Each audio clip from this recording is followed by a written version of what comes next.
I'm not a film snob by any means, but I am a very casual movie enjoyer. So I thought it sounded fun to share with you some of the movies I have very casually enjoyed from between early February-ish to early April-ish. The first movie on this list is The Breakfast Club, 1985, directed by John Hughes.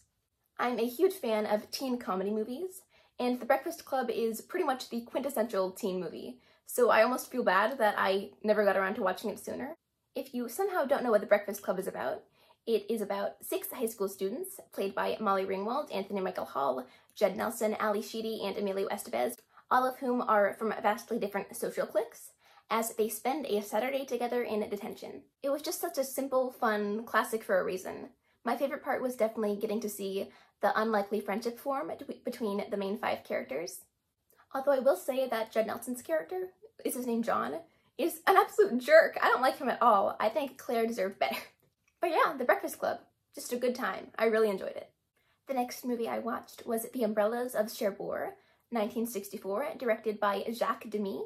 This was a very unconventional type of sung-through musical. Essentially, the script was just written like a normal movie script, not like song lyrics, but the entire thing was sung, which was like really interesting because there weren't like specific individual songs. It was just like a regular movie, but instead of talking, everyone sings. But I actually really enjoyed that aspect. I thought it gave it such a unique quality. The Umbrellas of Cherbourg chronicles the relationship between 2 young lovers named Geneviève and Guy, or as the ever-butchering American accent would say, Genevieve and Guy. I've gotta say, it was so much more soapy and dramatic than I expected, but I'm not complaining, I was there for the ride. Although I've gotta say, I know it takes place forever ago, but when they first started dating, Genevieve was like 16 and Guy was like 20, and I do not support that. One of my favorite aspects of this movie were the visuals. They were just so stunning. Every set, every costume, every frame, loved it. The third movie I watched was Ferris Bueller's Day Off, 1986, directed by John Hughes. This isn't a new favorite of mine or anything, but I thought it was really fun and charming, and I thought the whole fourth wall breaking shtick was really cute. Although I've gotta say, the least realistic thing about this movie for me was that the principal didn't recognize Ferris when he was pretending to be Sloane's dad. I mean, it's literally just Matthew Broderick in a hat, like... But yeah, Ferris Bueller, fun time. Fourth on the list is Priscilla, 2023, directed by Sofia Coppola. I believe this was actually the first Sofia Coppola film I ever watched, and it is of course a biopic of Priscilla Presley, based on her memoir, Elvis and Me. There were 3 things I loved most about this movie: the cinematography, the hair, and Cailee Spaeny's performance. I thought her ability to portray both a 14-year-old girl and a grown woman so realistically was just very impressive. And I thought the pacing and the visuals and the overall tone were all fantastic. And it's worth saying that this movie made me really, really, really want a beehive. So yeah, I really liked Priscilla, and I will definitely be checking out more from Sofia Coppola in the future. The next movie I watched was West Side Story, 1961, directed by Jerome Robbins and Robert Wise. I'd already seen the remake of West Side Story with Rachel Zegler about a year ago, and I loved that movie. But I really loved the 1961 original classic as well. I will say it's a little bit slow towards the beginning, but it definitely picks up as the story progresses, and it's so good. The music, the dancing, everything. Who doesn't love West Side Story? Seriously, who doesn't love West Side Story? I'm not really sure if I prefer the original or the remake, but I can say with certainty that the original Tony and Maria had much, much, much better chemistry than their 2021 counterparts. The next movie I watched was The Virgin Suicides, 1999, directed by Sofia Coppola. This is a very faithful adaptation of the novel of the same name by Jeffrey Eugenides, which I actually read late last year. The movie was definitely cheesy, not necessarily in a bad way, but in a very made-for-TV way. I think you can sort of tell that this was Sofia Coppola's directorial debut, and I don't mean that as a jab. I'm obviously a big fan of hers, but it just felt the slightest bit wonky in places, if that makes any sense. Unlike some movie adaptations, it very much goes hand in hand with the book. It's got the same plot, beat for beat, and it's got the same nauseistic narration style. I'm gonna be so honest, I'm not sure if that's a real word or not, but I feel like it makes me sound smart to use it, you know? So I'm gonna pretend like it's a real word. I did like it though.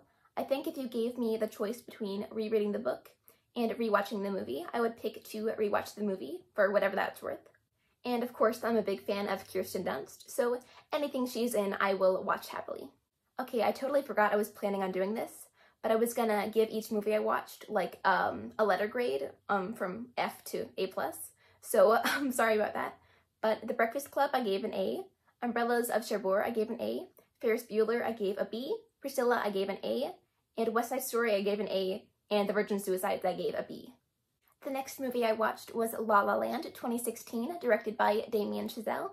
You can definitely tell that this movie was heavily inspired by Umbrellas of Cherbourg, but I also thought it did a really solid job of having its own identity and standing on its own 2 feet. I thought the music and dancing were fun, the visuals were great, and I can totally see why it got nominated for Best Picture at the Oscars. Also, yes, I did catch the Genevieve Easter egg, and yes, I did feel way too proud of myself for doing so. Oh yeah, and La La Land gets an A from me. The next movie I watched was Freaky 2020, directed by Christopher Landon. This was a silly comedy slasher flick inspired by Freaky Friday. It honestly reminded me more of The Hot Chick than Freaky Friday, but I'm someone who hasn't seen either of those movies, so I don't think I'm in a place to talk. I definitely found the dialogue and the humor to be a bit cringe, but the slashing was fun. I appreciate that it's gory enough, but not too grotesque. That's the kind of slasher movie I like. And I really enjoyed the part where they played Que Sera Sera by Doris Day, because that reminded me of the fact that they play that song in Heathers, and that reminded me of the fact that I like that movie. As poorly written as it may have been, I can't deny that Freaky was a freakily entertaining time, and it gets a B from me. The next movie I watched was Reefer Madness, the movie musical, 2005, directed by Andy Fickman. Full disclosure, I am a huge fan of Reefer Madness, the musical, so I definitely went into this movie with very high expectations, no pun intended, and it did not disappoint. I love this. It's one of my new favorite musical movies, and if I did not stop myself voluntarily, I would go on talking about it for hours and hours and hours. This is a film adaptation of the off-Broadway musical of the same name, which in turn is a parody / adaptation of the 1936 propaganda film of the same name.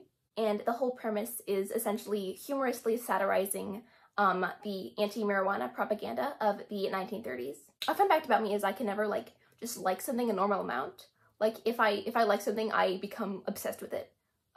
So I may or may not know every single word to almost every single song in Reefer Madness, but you know, honestly, that's just a bragging right above all else, I think. It doesn't, I'm not a loser. I'm really cool, guys. The soundtrack is phenomenal, the casting is superb, and the jokes are top-notch. I would strongly recommend this one if you're a fan of weird, campy, sort of dark comedy musicals, because it's one of my absolute favorites.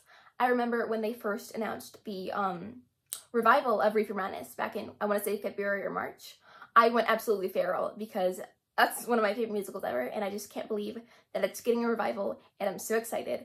And if you can't tell, I really like Reefer Madness musical, so I'm just going to stop myself now so I don't talk for 75 hours about this one movie. If you couldn't tell, it gets an A+. After that, I attempted to watch A Clockwork Orange because it's based on one of my favorite books, and I know everybody says Stanley Kubrick is one of the greatest directors of all time, but I guess I was feeling particularly squeamish and soft that day because I could not make it through 5 minutes. I just couldn't stomach that. And now they have since taken it off HBO Max, so if I want to watch it, I guess I'll have to buy it. But good thing I didn't really want to watch it all that badly to begin with. You know, I can always watch it 10 years from now. I'm not super eager to watch that movie anytime crazy soon. And of course, that's not me trashing on the movie. I think from the 5 minutes I saw and the handful of clips I've seen on YouTube, I think it looks absolutely phenomenal. But it's a lot to stomach, you know? The 10th movie I watched was Howl's Moving Castle 2004, directed by Hayao Miyazaki. The animation was absolutely breathtaking. Every single stop frame of that film could be printed out and hung in a gallery. It's also based on a book I read last year and thoroughly enjoyed, although I will say it took quite a few creative liberties in the adaptation route. That's not a negative though. I think both the book and the film were great in their own very different ways. It was slow-paced, but not in a bad way, and super immersive, and just a really feel-good fantasy film. In my book, Howl's Moving Castle gets a solid A. The 11th movie on this list is Bill and Ted's Excellent Adventure, 1989, directed by Stephen Herek. This was a campy, brainless, very 80s sci-fi comedy In other words, it's right up my alley. I love this movie. I think it's so cheesy and so fun, and I can't wait to watch the sequel, although I have heard some mixed things about that, so we'll see. I will say I watched it while multitasking. I was working on sculpting something, so the movie didn't exactly get my undivided attention, but it's not really one of those movies where you have to pay super close attention, if you know what I mean. It's just a good time. And that brings us to the final movie of this video, Donnie Darko 2001, directed by Richard Kelly. For whatever it's worth, I watched the director's cut, not the theatrical cut.